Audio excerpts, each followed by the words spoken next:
Olá! Hoje a gente vai mergulhar fundo na história de uma das figuras mais complexas e, sinceramente, fascinantes do livro de Gênesis, Sara. A jornada dela é incrível, marcada por uma fé gigante, mas também por muita dúvida, por perigos e por uma promessa que, por décadas, parecia simplesmente impossível.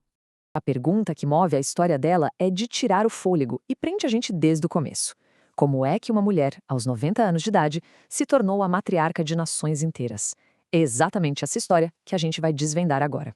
Bom, para começar, vamos lá para o início de tudo. Princesa de Ur.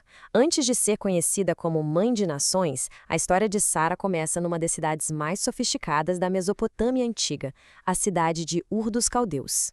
E o nome dela, olha que interessante, sempre refletia um status de nobreza. Ela se chamava Sarai e depois, lá pelos 90 anos, o nome mudou para Sara. O curioso é que tanto Sarai quanto Sara têm o mesmo significado em hebraico, princesa. A relação dela com Abraão era complexa. Além de ser a esposa principal dele, Sara também era sua meia-irmã. Eles eram filhos do mesmo pai, mas de mães diferentes. E segundo os costumes da Mesopotâmia daquela época, essa condição de esposa-irmã podia até significar uma posição social ainda mais alta. E então, aos 65 anos de idade, ela toma uma decisão que muda absolutamente tudo. Sarai deixa para trás sua terra, sua segurança, tudo, e acompanha Abraão numa jornada de fé rumo a um lugar que ela nem conhecia, Canaã. Ela trocou uma vida estável por uma vida de nômade, morando em tendas. Só que essa vida nova trouxe perigos que eles talvez não imaginassem. A beleza de Sara acabou se tornando uma ameaça.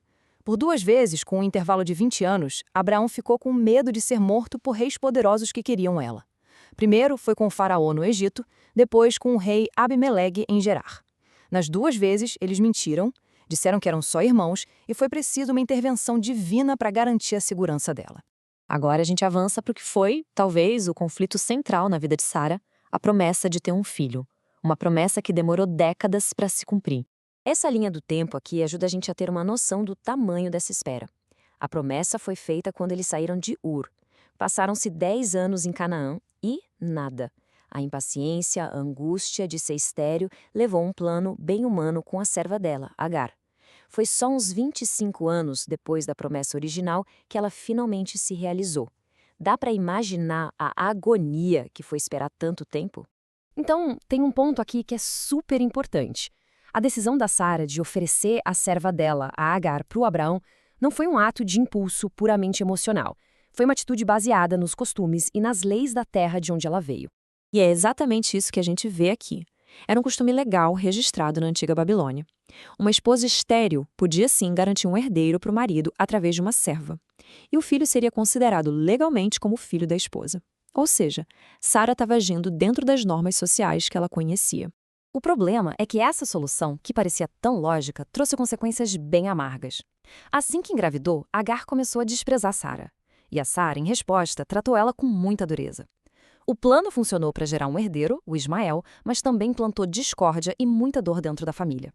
Vamos agora para o grande ponto de virada dessa história toda. O momento em que Sara fica cara a cara com a promessa divina e com a própria descrença dela. Parem e pensem nesse número por um instante. 90. Essa era a idade da Sara quando ela ouviu a promessa de que, finalmente, ela mesma teria um filho. Não uma serva, mas ela, aos 90 anos de idade. Olha, do ponto de vista humano, biológico, isso não era só improvável, era impossível, né?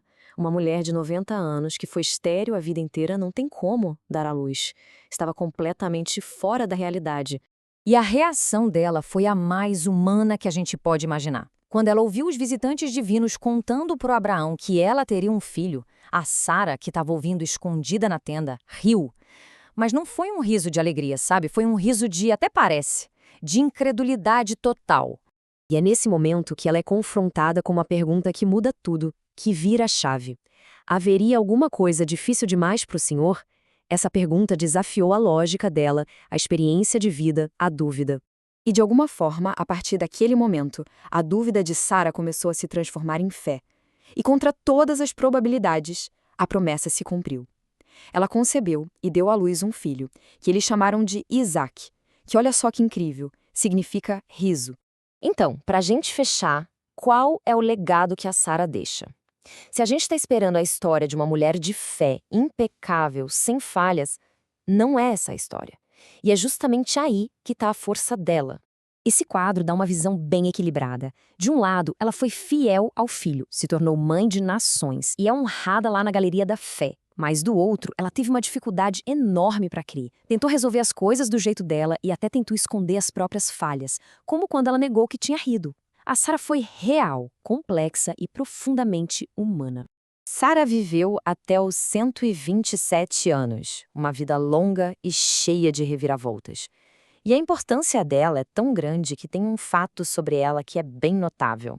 A Sara é a única mulher em toda a Bíblia que tem a sua idade exata no momento da morte registrada. Isso é um sinal muito claro do lugar de honra que ela ocupa em toda essa narrativa. No fim das contas, o legado dela é resumido perfeitamente nessa passagem do Novo Testamento. Apesar da jornada dela ter tido dúvida, impaciência e até riso de descrença, o que ficou marcado foi a fé que ela alcançou no final.